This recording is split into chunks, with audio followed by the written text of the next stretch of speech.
Hi friends, இந்த வீடியோவில் EMF சப்ஜெக்ட்டுக்கான இம்பார்ட்டண்டான 2 மார்க்ஸ் தான் பார்க்க போகிறோம். வீடியோவை ஸ்கிப் பண்ணாமல் ஃபுல்லாக வாட்ச் பண்ணுங்கள். இந்த வீடியோவில் இஎம்எஃப் சப்ஜெக்ட்டுக்கான 2 மார்க்ஸ் பிடிஎஃப் வந்து டிஸ்கிரிப்ஷனில் கொடுத்துருக்கேன். அதை கிளிக் பண்ணி நீங்கள் டவுன்லோட் பண்ணிக்க முடியும். ஃபஸ்ட்டு 4 யூனிட்டுக்கான 2 மார்க்ஸ் எல்லாமே உங்களுக்கு கொஸ்டின் வித் ஆன்சரோடு கொடுத்துருக்கேன்.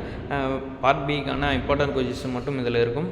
உங்களுக்கு யூனிட் 5க்கான 2 மார்க்ஸ் கொஷின்ஸ் தேவைப்பட்டுச்சு அப்படின்னாக்கா 20 மெம்பர்ஸ்க்கு மேலே கமெண்ட் வந்துச்சு அப்படின்னாக்கா நான் அடுத்து டிஸ்கிரிப்ஷனில் வந்து உங்களுக்கு யூனிட் 5க்கான இம்பார்ட்டன்ட் கொஷின்ஸ், அதாவது 2 மார்க் வந்து பிடிஎஃப் ஆட் பண்ணுறேன். அதாவது 20 கமெண்ட்ஸ் வந்து இந்த வீடியோக்கு கீழே உங்களுக்கு யூனிட் 5க்கான பார்ட் ஏ கொஷின்ஸ் வேணும் அப்படின்னு கமெண்ட் பண்ணிங்க அப்படின்னாக்கா அடுத்து அதை ஆட் பண்ண முடியும். நெக்ஸ்ட்டு பார்த்தோம் அப்படின்னாக்கா இதில் இருக்கக்கூடிய 2 மார்க்ஸ் எல்லாமே நீங்கள் கம்பல்சரி படிச்சுக்கோங்க. உங்களுடைய இஎம்எஃப் எக்ஸாமுக்கு, அதாவது இசிஇ டிபார்ட்மெண்ட்டுக்கான செமஸ்டர் 5ல் வரக்கூடிய இஎம்எஃப் எக்ஸாமுக்கு ரொம்ப யூஸ்ஃபுல்லாக இருக்கும். ஓகே ஃப்ரெண்ட்ஸ், உங்களுக்கு வேறு என்ன சப்ஜெக்ட்டுக்கான இம்பார்ட்டன்ட் கொஷின் வேணும் அப்படின்றத கமெண்ட் பண்ணுங்கள். Okay friends, thank you.